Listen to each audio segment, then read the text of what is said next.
നേതൃത്വത്തിന്റെ അനുനയ നീക്കങ്ങൾ തള്ളി. തൃശൂർ നാട്ടികയിൽ UDF സ്വതന്ത്ര സ്ഥാനാർത്ഥിയാകുമെന്ന് സിറ്റിംഗ് MLA CC മുകുന്ദന്റെ പ്രഖ്യാപനം. ഗീതാ ഗോപിയെ നാട്ടികയിൽ സ്ഥാനാർത്ഥിയാക്കാനുള്ള തീരുമാനത്തിൽ പ്രതിഷേധിച്ചാണ് CC മുകുന്ദൻ CPI നേതൃത്വവുമായി ഇടഞ്ഞത്.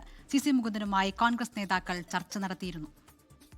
ഗീതാഗോപിയുടെ പേര് വരാനുള്ള ഒരു പ്രധാനപ്പെട്ട കാരണം ഗീതാഗോപിനെ ക്ഷണിച്ചു BJP എന്ന് ഒരു പത്രത്തിൽ ന്യൂസ് വരാണ്ടായി. അതൊരു എനിക്ക് കിട്ടിയോടത്തോളം തരികട പ്രയോഗം നടത്തി. അങ്ങനെ ഒരു പ്രത്യേക രീതിയിൽ സമീപനം സ്വീകരിച്ചിട്ടാണ് ഗീതാഗോപി പാർട്ടിയിൽ നിന്ന് സീറ്റ് കൈവശമാക്കാൻ തീരുമാനിച്ചത്. പേയ്മെന്റ് സീറ്റ് ആരോപണം ഉൾപ്പെടെ ഉന്നയിച്ചാണ് ഗീതാഗോപിയെ നാട്ടികയിൽ സ്ഥാനാർത്ഥിയാക്കിയതിനെതിരെ തുറന്നടിച്ച് CC മുകുന്ദൻ രംഗത്തെത്തിയത്.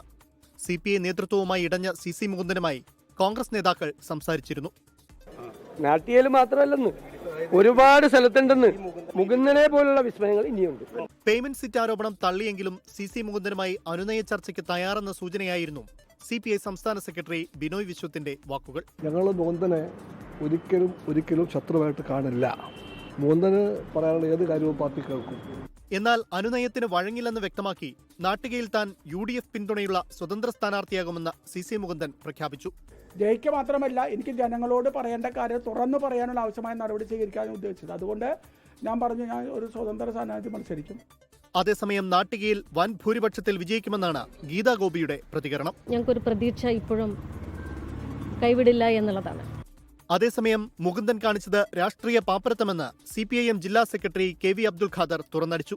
മുകുന്ദനെതിരെ കഴിഞ്ഞയാഴ്ച പോലും പ്രകടനം നടത്തിയ കോൺഗ്രസിന് എങ്ങനെ അദ്ദേഹത്തെ സ്ഥാനാർത്ഥിയാക്കാനാകുമെന്നായിരുന്നു CPI തൃശൂർ ജില്ലാ സെക്രട്ടറി KG ശിവാനന്ദന്റെ ചോദ്യം.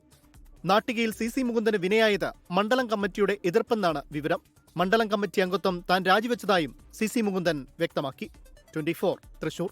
ലോകത്തെവിടെയായാലും ഏത് സമയത്തും 24 വാർത്തകളും ഓഗ്മെന്റഡ് റിയാലിറ്റി പാക്കേജുകളും എക്സ്പ്ലെയിനറുകളും വിശദമായി കാണാൻ ഞങ്ങളുടെ YouTube ചാനൽ നിങ്ങൾക്ക് സബ്സ്ക്രൈബ് ചെയ്യാം.